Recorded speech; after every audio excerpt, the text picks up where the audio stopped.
नमस्कार।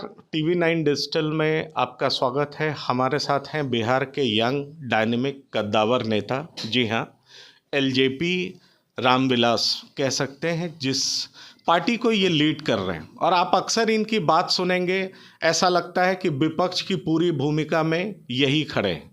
तो आइए जानने की कोशिश करते हैं कि इनका रुख क्या है, बदलते परिस्थिति में ये इनकी राजनीति किस ओर मुड़ेगी, और बिहार को जो बिहारी फर्स्ट की बात ये अक्सर करते आए हैं, अभी से ही नहीं, 2020 के चुनाव में इनका स्लोगन था। तो ये समझने की कोशिश करेंगे कि बिहारी प्राइड और बिहारी फर्स्ट को आगे बढ़ाने में ये किस तरह की भूमिका निभाने जा रहे हैं। चिराग जी, आपका स्वागत है टीवी 9 पे। Thank you so much. Politics पिता के बाद आपको संभालना पड़ा और थोड़ी सी मुश्किलात भी आई, हम लोगों ने देखा भी।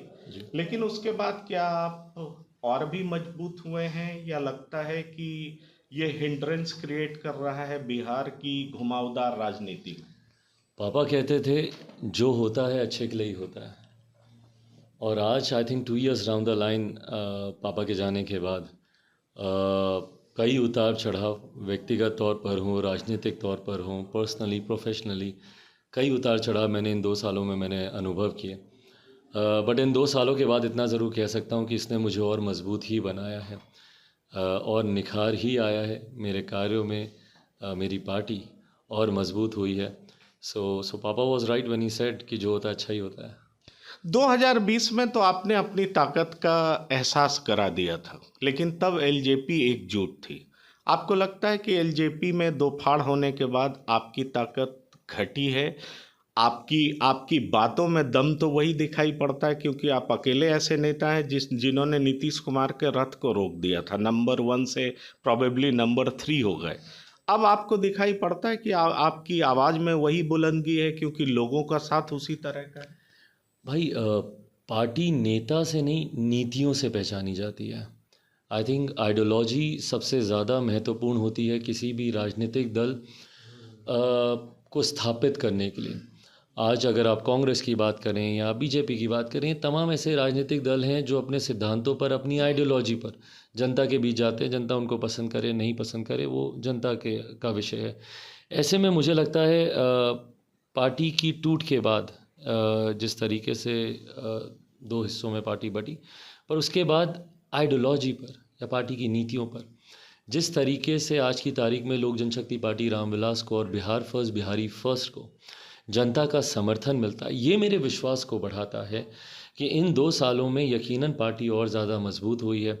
2020 के विधानसभा चुनाव परिणामों के बाद जो जन समर्थन मुझे उस वक्त मिला था, उससे कई गुना ज़्यादा, और ये मैं पूरे दावे के साथ कह सकता हूँ, and I am open to any challenge और any debate concerning this topic. आप मुझे टोकिएगा अगर मैं गलत बोल रहा हूँ, बट हकीकत में आज जब मैं बाहर जाता हूँ और जिस तरीके से एक अपार जन सैलाब, इसी महीने हम लोग के 2-3 जो कार्यक्रम हुए हैं, नालंदा में हुआ हो या हम लोग का नवादा में हुआ हो या कल हम लोग गया में थे, वहाँ पे जो कार्यक्रम था, जो एक जन सैलाब देखने को मिलता है, ये मेरे विश्वास को और बढ़ाता है कि पार्टी की नीति बिहार फर्स्ट, बिहारी फर्स्ट पर बिहार की जनता विश्वास करती है। पॉलिटिकल रीअलाइनमेंट्स बहुत हो रहे हैं। अभी देखा हमने, उपेंद्र कुशवाहा अलग रास्ते पे जा रहे हैं, मुकेश साहनी क्या करेंगे ये अभी पता नहीं है। आपका स्टैंड बहुत क्लियर है।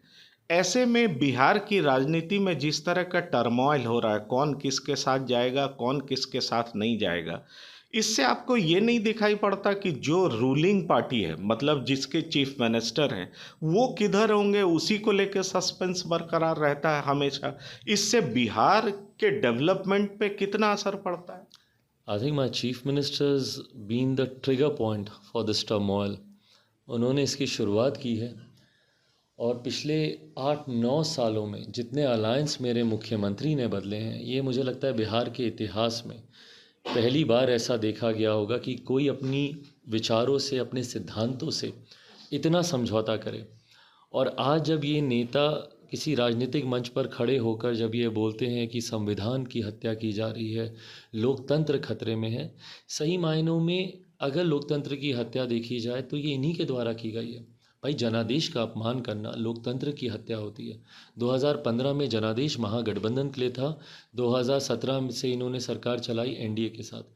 20 का जनादेश एनडीए के लिए था, पर अब ये सरकार चला रहे हैं महागठबंधन के साथ। तो ये जनादेश का अपमान है, ये लोकतंत्र की हत्या है। ऐसे में जब प्रदेश के मुख्यमंत्री ही इस तरीके के फैसले लेते हों, तो बाकी के नेता अगर उनको देख कर लें तो किसी को आश्चर्य नहीं होता। बट भाई what we missing in the whole thing is Bihar, और बिहारी कहाँ है इन सब के बीच में।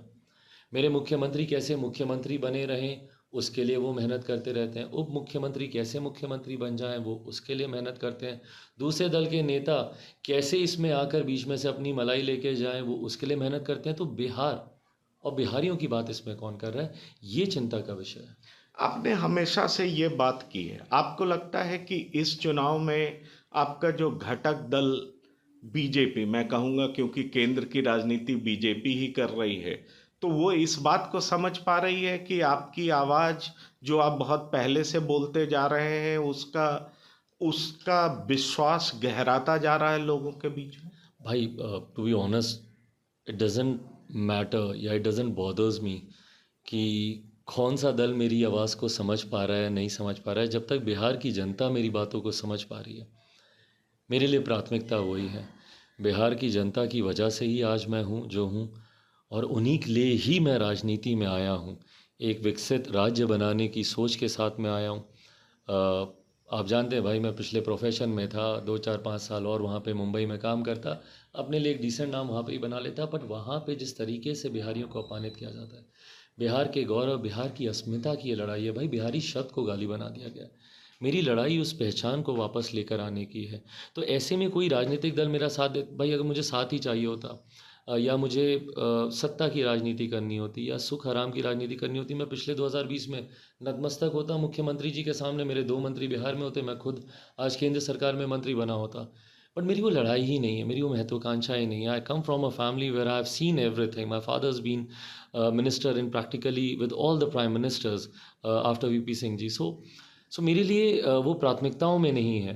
बट हाँ, जब तक बिहार की जनता मुझ पर विश्वास कर रही है, वो मेरे लिए एक बहुत बड़ी बात है। 2 पॉइंट पे आऊँगा, क्योंकि बिहार की राजनीति में ये कैसा असर लाएगा इसकी चर्चा दिल्ली में बहुत हो रही है। एक तो जातीय जनगणना का इशू बहुत चरम पर है। क्या आपको लगता है कि बिहार हमेशा से पॉलिटिक्स का लेबोरेटरी रहा है और ये नीतीश जी जो जातीय जनगणना की बात कर रहे हैं, ये वो ट्रिगर पॉइंट है जो मंडल पॉलिटिक्स को फिर से जिंदा कर सकता है? भाई ये लोग प्रयास तो यही करते हैं, मंडल कमंडल, अगड़ा पिछड़ा, सांप्रदायिकता के नाम पर हिंदू मुस्लिम, प्रयास इनका यही होता है। बट आज की तारीख में भाई मैं 21वीं सदी का पढ़ा लिखा युवा हूँ, मुझे नहीं फ़र्क पड़ता जात पात धर्म मज़हब से, और मैं खुले मन से इस बात को बोलता हूँ। And I think I can say this on behalf of the majority of the youth coming from my state, कि उनको भी फ़र्क नहीं पड़ता, उनको कुछ लेना। भाई जिसके घर में रोटी नहीं बन पा रही है, जो बेरोज़गारी की मार झेल रहा है, जो महंगाई की मार झेल रहा है, उसको क्या फ़र्क पड़ेगा भैया मंडल कमंडल से, या उसको क्या फ़र्क पड़ेगा हिंदू मुस्लिम से। तो ऐसे में मेरा कंसर्न उन लोगों के प्रति है। ज़रूर ये प्रोपेगेंडा फैलाने का प्रयास किया जाता है कि भाई चुनाव को सांप्रदायिकता पे आधारित कर दिया जाए, जातीयता पे आधारित कर दिया जाए, ये प्रयास किया जाता है। बट मुझे लगता है 2014 में से ये शुरुआत हुई है। देश ने एक बड़ा बदलाव देखा है, जहाँ जातियों के धर्मों की बाधाएं सीमाएं टूटी हैं। उन्होंने विकास के नाम पर हमारे प्रधानमंत्री जी का साथ दिया। मैं बिहार की जनता से भी आगामी चुनाव में अपेक्षा रखता हूं कि जात पात धर्म मज़हब से उठकर इस बार बिहार की जनता विकास के नाम पर मत करेगी। मेरा लास्ट 2 सवालों का छोटा सवाल। अक्सर मैं आपकी बातों को सुनता हूँ, पढ़ता भी हूँ, उसमें आप लॉलेसनेस की बात करते हैं। अभी हाल में आपने सिवान में भी ये बात बोला है। क्या आपको लगता है कि महागठबंधन सरकार बनते ही अपराध पीक पे होता है? और दूसरा सवाल मेरा ये है कि इस नीतीश कुमार को चीफ मिनिस्टर के तौर पर आप कब तक देखते हैं? क्या ये महागठबंधन के अंदर की जो गांठें हैं, जिस तरीके से कई बार खुलने लगती हैं, तो आप इसको कैसे देखते हैं कि कम नंबर्स के बावजूद ये कब तक सीएम बने रहेंगे?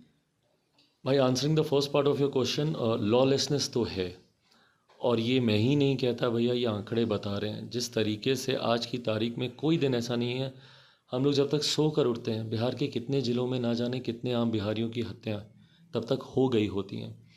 ये महागठबंधन के बाद बढ़ा है, इसमें भी किसी को आश्चर्य नहीं है, क्योंकि आंकड़े ही इस बात को प्रमाणित करते हैं। ऐसे में मेरे मुख्यमंत्री इतने कमज़ोर मुख्यमंत्री हैं या इतने ज़्यादा नतमस्तक हैं अपराधियों के सामने कि आज तक किसी भी हत्या में किसी भी अपराधी के ऊपर कोई कार्रवाई नहीं हुई।